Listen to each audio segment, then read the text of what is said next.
passion, itu meaningless.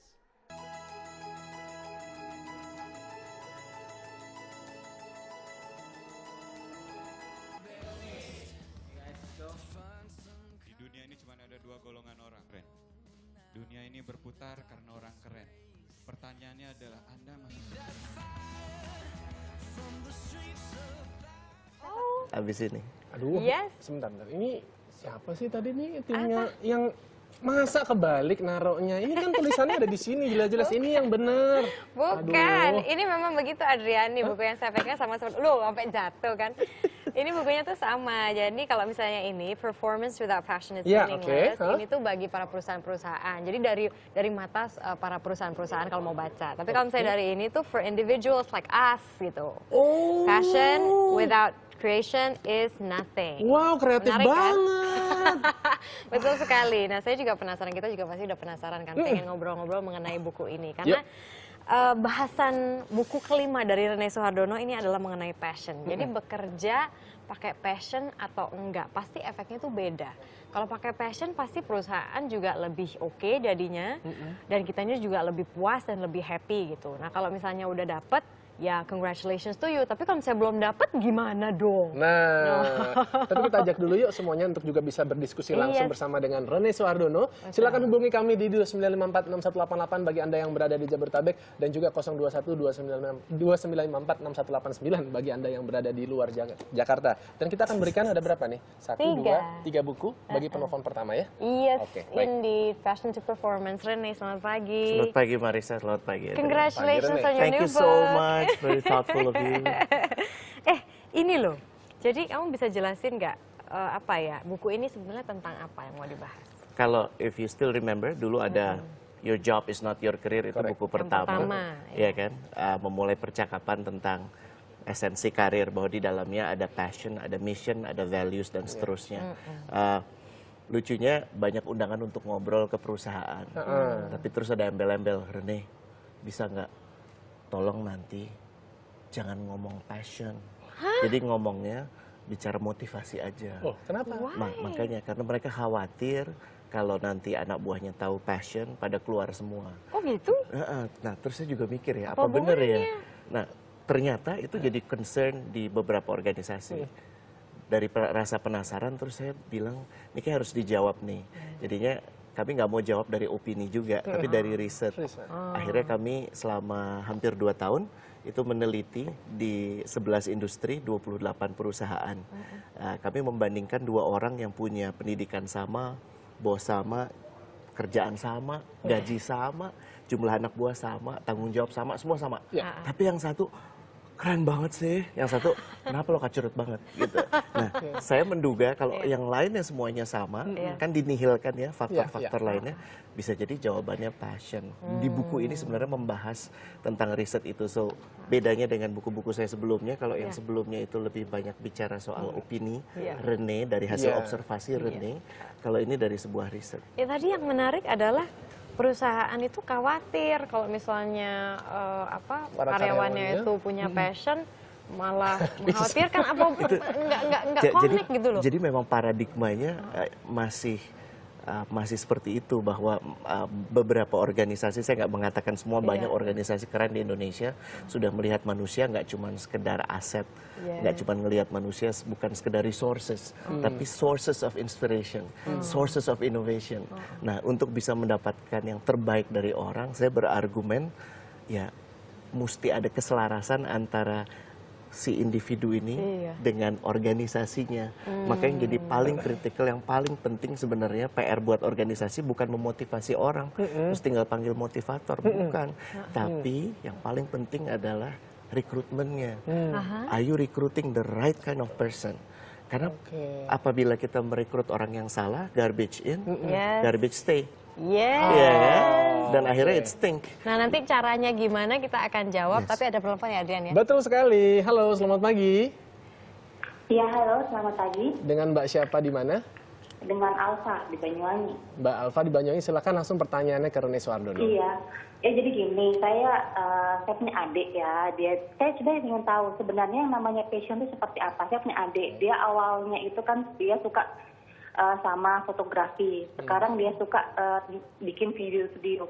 Sebenarnya saya sebagai kakak ini mendukung. Kita mengetahui orang ini memang passionnya ini, kadang-kadang kan dia berubah-berubah gitu loh. Itu Iya, seperti betul. apa gitu. Ya, good question, Mbak. Udah itu aja ya? Terima kasih Mbak Alfa. Oke. Iya, sama-sama. Thank you. Mbak Arfa di Banyuwangi. Iya. Daripada kita pusing mikirin menerjemahkan passion, saya come up dengan satu penjelasan yang mudah. Passion itu terletak pada segala aktivitas. Aktivitas ya. Pekerjaan itu bukan aktivitas, dia kumpulan dari aktivitas. Ada aktivitas yang bikin kita ngerasa itu gue banget. Tapi ada beberapa aktivitas yang kalau bisa gue bayar orang deh gitu ya. Nah, passion itu terletak pada segala aktivitas yang membuat kita merasa berdaya. Kata kunci kedua setelah aktivitas adalah merasa berdaya. Merasa berdaya itu apa sih? Dimampukan, dibisakan, dikuatkan, ditabahkan, dikerenkan dan seterusnya. Jadi ini bukan kata orang, lo keren ya, ngelihat Marisa di TV, keren banget. Bukan seperti itu, tapi Marisa sendiri dengan ada di sini berbicara dengan publik, you feel empowered. Nah, kalau kita melakukan itu secara terus-menerus, kita jadi apa? Piawai kan? Iya kan? Jadi nggak bisa passion dengan sendirinya langsung otomatis jadi kepiawaian. Suka fotografi nggak ada artinya kalau kemudian dia tidak melalui proses menjadi piawai. Saya selalu bolak-balik katakan jangan sampai passion itu dipersamakan dengan hobi. Karena kalau hobi itu tidak ada kebutuhan untuk menjadi lebih baik. Dia stay karena you just enjoy doing it. Tapi nggak ada kebutuhan untuk menjadi lebih baik. Kata kunci ketiga itu desirable difficulties, kesusahan yang kita dambakan. Aneh nggak sih? Maksudnya contohnya seperti apa? Misalnya jadi seorang fotografer tadi, banyak kan fotografer gitu. Iya, desirable difficulties itu gini, dia sudi untuk melalui satu proses yang susah. Karena kalau nggak susah kita nggak tambah bagus. Benar nggak Marisa? Yes, betul. Bener nggak Drian? Kita kan belajar pada saat kita susah. Kalau kita gampang banget sih kita nggak belajar. Tapi nggak sembarang susah. Susah yang membuat kita Malah makin desired, terpacu. kita yang pengen. Jadi menurut Rene, passion itu bisa kita temukan melalui sebuah proses. Passion itu sudah ada di dalam diri tiap Oke. orang. Kalau kita ingat dari kecil ada inclination. Orang bilangnya bakat. Ya. Kayaknya kamu kalau udah main ini tuh kamu ngulek aja gitu, didiemin sendiri di pojokan seneng. Nah, kalau kita buka majalah, ada beberapa majalah section yang kita baca lebih dulu dibandingkan yang lain. Nah, clue-nya itu udah ada throughout our life. Jadi nyari passion tuh nggak kayak nyari dompet hilang. Kita cuma perlu jujur, berani, dan peduli, itu aja. Perlu nggak sih ada orang yang kayak ngasih tahu sebenarnya passionmu itu ini? Kadang-kadang orang suka bingung kan, ini hobi atau passion ya? Iya. Yang perlu sebenarnya keberanian untuk bereksperimen, mencoba hal-hal baru. Kalau kita lingkungannya itu aja, ketemunya orang itu aja, dan kita berharap kita bisa memahami diri kita lebih baik, rada susah gitu. Jadi justru harus lebih banyak explore. Tapi seperti saya, kebanyakan nyoba-nyoba waktu itu kan dari model-model, aktor, semua kesini kan nanti akhirnya banyak buang waktu juga, Apa Rene. multi talenta? Kan ada orang yang Makanya harus jaga kepiawaiannya mau dijaga di mana. Iya. Di mana ya? Nice. Fokusnya mau di mana? Ada penelpon lagi? Halo, selamat pagi. Dengan siapa ini? Selamat pagi. Ya, pagi Mbak E. Halo. Silakan. Halo. Mbak. Ya, Oh dengan ya, Mbak siapa di Mbak mana Hana nih? di Jakarta ya? Dengan saya Hana di Oke. Jakarta. Siap, silakan Mbak pertanyaannya. Ya, pertanyaan saya, bagaimana cara menumbuh kembangkan passion kita di tempat kerja dan apakah passion seseorang itu bisa menghilang saat di tengah jalan? Interesting juga nih. question. Kayak pacaran Terima kasih, hilang Mbak gitu ya, Hana. tiba-tiba pacar gue di mana gitu ya, gila hilang. Gimana caranya? Nomor Rene? satu harus ada keselarasan antara individu dengan organisasi, itu ternyata mutlak banget. Kalau kita cuma join perusahaan, ya Cuma gaji doang gitu. Ngejar gaji aja. ya nggak tau lah, gue diterima sama di sini, udah mau apa lagi. Aduh. Kalau udah punya pemikiran kayak begitu, jangankan menumbuh kembangkan passion. Untuk bisa bertahan aja energi yang dikeluarkan gede Capek banget. banget.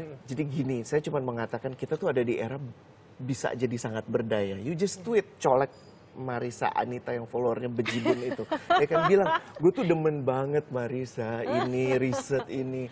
Siapa yang bisa bantu? Minta di retweet. Cara tuh banyak ya. Saya cuma kasih contoh yang paling bodoh gitu. Tapi kenapa kemudian kita stuck pada pilihan-pilihan yang itu juga, bahwa mendaftar kerja itu adalah suatu proses formal di mana kita harus mengirimkan lamaran dan seterusnya? Enggak. Jadi nomor satu, ya harus ada keselarasan antara organisasi Jadi dengan riset dulu individu. sebelum mau apply kerja Iya. ya. Oke. Dua-duanya itu tanggung jawab individu dan tanggung jawab korporasi. Ya. Oke. Gitu. Menarik banget kalau bicara soal ini. Ada satu perusahaan di Amerika namanya Zappos. Pada saat orang sudah tuntas periode orientasi, dia nawarin gaji sebulan untuk dia keluar. Hah, terus? Kalau Dites diambil gitu. uangnya, artinya apa? Orientasinya pada duit. Dan Oh, perusahaan nggak brilliant. rugi-rugi amat. Kenapa lo Brilliant. pergi? Wow. Iya kan? Jadi sampai seperti itu. Jadi para bos nih ya yang nyimak acara ini, Silakan yang punya pakai itu. pemikiran ya. Gini, kadang-kadang kan suka punya pemikiran gini. Gue nggak mau tahu, pokoknya minggu depan orangnya harus sudah di sini. Iya. Gila apa? Terus Iya, kalau iya, kalau nggak misalnya bisa. kalau misalnya tadi yang passion hilang, misalnya passion tiba-tiba di tengah jalan hilang deng. Enggak, itu namanya lagi ini aja. Lagi kali galau aja lagi kali ya. galau. Dan galau, bingung tuh kabar bagus loh. Itu sinyal dari jiwa, dari dalam diri bahwa sob, bangun sob, do something sob. Gue udah nggak tahan sob. Kalau didiemin, ya jadi apatis. Itu lebih berbahaya lagi. Kerjanya cuman, ya saya mau apa lagi. Jadi victim mentality. Bos kita begini, perusahaan kita gini, apa boleh buat. Jadi nyalain semuanya. Terus tapi cara yang tidak membalikan lagi introspeksi. passion kita supaya tetap akhirnya bergelora gimana tuh Rene kalau dalam keadaan seperti itu? Nggak bisa. Kalau minta orang lain nggak bisa, harus bisa. dianya. Harus Jadi within. dianya yang harus berubah. I Jadi see. yang lain cuma bisa memberikan alasan untuk berubah, tapi pilihan untuk melakukan dia. Ya betul. Ini ada satu lagi nice. pertanyaan dari Twitter. Rame banget Seru, nih. seru. Mana kita lihat. Mainkan kawan. Ini dia. Mau yang mana? Lu. Aduh. Nih ya, Dewa dari Dewa Gede. Gede. Bagaimana jika passion dan kenyataan gaji tidak sesuai, masih pilih passion atau realitas? Ini is a Gini good ya. question, Dewa. Thank you. Brilliant question. Teman, siapa namanya? Dewa. Dewa Gede. Dewa Gede yang bayar kebutuhan lo itu bukan passion, namanya duit. Duit itu harus dicari. Yes. Dan duit itu berasal dari satu proses proses kerja Iya. yang setelah melalui kepiawaian. Jadi nggak bisa ujuk-ujuk orang tahu passion terus bisa duitnya berlimpah. Itu sama aja kayak kita daftar ke perusahaan, bisa nggak saya jadi CEO di sini? Gila apa? Gitu kan? Kenapa kita nggak mengajukan, kenapa kita bisa menganggap pertanyaan itu silly, tapi kita justru bertanya hal yang nggak kalah silly. Gue mau milih passion ini, tapi duitnya mana? Ya nggak bisa, harus berproses. Itu tadi, bagaimana dari passion bisa konsisten untuk menjadi piawai. Karena karya-karya terhebat, karya-karya terbaik muncul kalau lu piawai. Kalau lu Betul. belum piawai, ya ece-ece aja. Lihat aja Steve Jobs. Karena dia wah tekun banget sampai akhirnya boom. There you go. Dan yang sangat menarik, banyak orang tadi selalu mengaitkan passion, kemudian resultnya adalah materi. Pencapaiannya, kesuksesan adalah secara finansial. Padahal tidak demikian gitu. Banyak hal-hal yang, contoh misalnya peluasaan waktu gitu kan. Kemudian juga waktu yang berkualitas dengan untuk melakukan hal yang lain. Itu dengan melakukan passion yang tepat, sesuai maksudnya pekerjaan dengan passion tepat. There you Itu go. ternyata adalah bagi saya, satu kesuksesan setiap individu. There you go. Setuju nggak sih Rene bisa seperti itu? Setuju banget, dan sebenarnya yang saya ingin mulai dari sini adalah, Adrian, revolusi tenaga kerja. Salah satu wakil menteri kita tempo hari pernah bilang bahwa ini jumlah pegawai negeri 5 juta sekian ini kurang karena harus melayani 200 juta rakyat. Saya tuh batin gini ya, Iya. karyawan Google itu 50.000 orang, tapi dia melayani orang satu dunia. Jadi sebenarnya that's bukan crazy. dari jumlahnya, tapi dari masing-masing orang itu apabila proses tumbuh kembangnya itu diperhatikan ya dan difasilitasi, maka organisasi nggak harus mikir terlalu panjang ya, nggak semua tuh jadi titik tumpu kepada presiden direktur, tapi justru di sini revolusi kinerja ini akan muncul. Gitu, organisasi, pemerintahan dan semuanya. Ya, that's true. Berarti kalau misalnya boleh menggarisbawahi tadi kan saya juga sempat bertanya, gimana sih cara perusahaan atau sebuah institusi itu bisa mendapatkan orang-orang yang passionate? Salah satu syaratnya adalah kasih gaji 1 bulan. If you wanna quit now, keluar. Iya. Kalau misalnya enggak, berarti dia passionate. Yes. Oke, tapi kalau misalnya ditawarinnya posisinya direksi yang gajinya 3 digit ya kan, gempor juga perusahaan. Deg-degan juga ya, deg-degan juga ya. Diterima nggak nih? Oke, seru sekali. Dan dengan passion tentunya jalan mencapai tujuan ini akan semakin terbuka ya Rene ya. Iya. Nah. Nah, kita juga akan mengumumkan siapa saja yang memenangkan 3 buku ini, betul ya, Ibu Produser ya? Oh bukan, souvenir dulu. Ini yang penelpon tadi yang mendapatkan buku, tapi kali ini kita akan mengumumkan siapa yang memenangkan souvenir dengan hashtag IMS_pencapaian, siapa saja, ada beberapa foto kan. apa? 3 foto yang pertama kita lihat. Tada! Mainkan kawan. Wits, aduh, tulisannya kecil betul. Iwan Tantomi. Tamtomi. Wah, Oke. menjadi lulusan terbaik, mungkin pencapaian terbaik seorang mahasiswa termasuk saya. Setuju! Selamat. Kemudian yang kedua dari Dili Prasetyo, pencapaian ini sih yang paling tercapai juga kesampaian naik Vespa Jakarta, Bali, Jakarta. Wow. Love the hair. Keren. Love the hair too. Kemudian dari AA Sari dapat beasiswa pemerintah Jepang untuk kuliah S2, S3 dan lulus S3 dengan 3 publikasi internasional. Luar biasa. Gokil. Dan yang menang adalah AA Sari. Selamat. selamat. That was amazing. Wow. Luar biasa. Biasa kalau AA namanya AA siapa Kasep gitu, Agim. Agim gitu ya. Ini AA Sari loh, luar Sari. biasa. Oke, luar biasa. Rene, terima kasih sekali atas Real pleasure, bincang-bincangnya. terima kasih. Sukses. Senang Luar selalu biasa, ada di Passion sini. sangat is nothing. menginspirasi, memberikan banyak informasi buat kita. Passion without creation is nothing. Ya, That's kamu yang ini, saya yang ini. Karena Iya. emang benar seperti ini, Kamu bukan kebalik. perusahaan.